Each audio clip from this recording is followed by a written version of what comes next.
it's kind of been moving along this older flow here, and probably the low ground and the nice tall trees.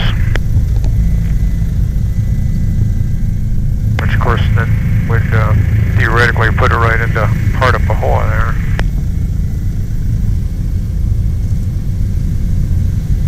And is that pool, like on the horizon? Yeah, straight 12 o'clock. You see a little puff it looks like a steam cloud from this angle.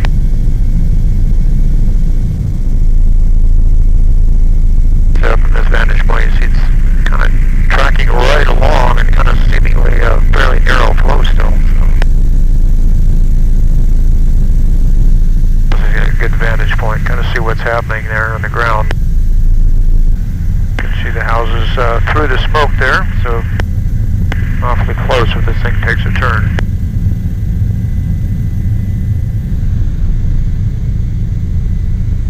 So then we'll move into a kind of a historical look at how it flowed. And of course, all along the flow here, fairly narrow flow, and we'll pick up where it actually was inside the crack and kind of moving rapidly. So in this perspective, right and left, you can see where the lava moved through down the rift zone itself. And it just kind of took that turn there. Then I'll fly up the rift zone itself. You fly across, what I kind of wanted to show was that it has the potential to widen way out. Right now it's kind of narrow. I'm kind of surprised it's continuing to be as narrow as it is. The geothermal road does seem to be on higher ground than where the crack is, so it slipped off on that low ground. But then unfortunately, I think the USGS maps too, that that flow from about 500 years ago, a little bit higher elevation than the surrounding area. So then we had this fissure D also, but you can see all the raised area up here. So if it flows long enough, then it's going to create a high area and keep slipping off the sides. I certainly hope it doesn't do that all the way down there. Here's Pool 00, of course, much changed over the years. It continually collapses. The monitoring, we just flew over the actual tube itself that's feeding down the eruption right now. You can see, of course, just a big wide area now.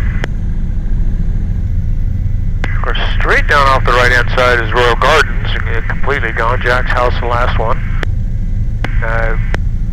I was kidding Jack. He said Pele's after him because he was kind of angling straight for Ainaloa where he lives now. But I don't know whether he thought that was amusing or not. Now you know the source, and of course that's the lava tube coming right down. There is a skylight there, and you'll see he's circling around, and that's where the lava is going right now, and then feeding down into the flow. So it's a well-established tube, which could break at any time, but you know, they're unpredictable at best.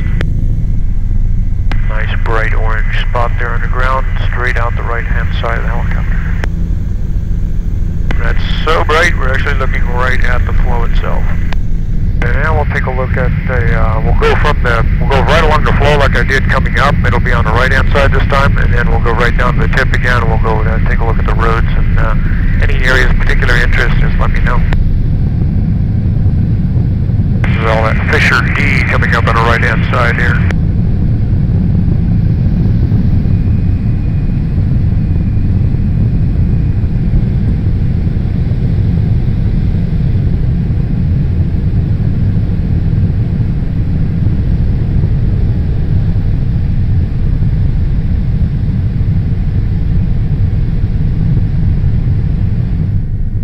Okay, with that historical perspective now, take another look back and forth here. With the tour aircraft, we all staying on this side of the flow so we don't get near anybody's house. That wouldn't be added obnoxious activity, but the lava can go almost anywhere. The low ground has it going right alongside Kauai Homestead, and kind of straight down towards the transfer station here and into that side of Pahoa. Because USGS has a close finder detail was on the right-hand side, I believe, just almost right to the transfer station. Of course, right at the junction here, the bypass on Highway 130, we're directly over top of that.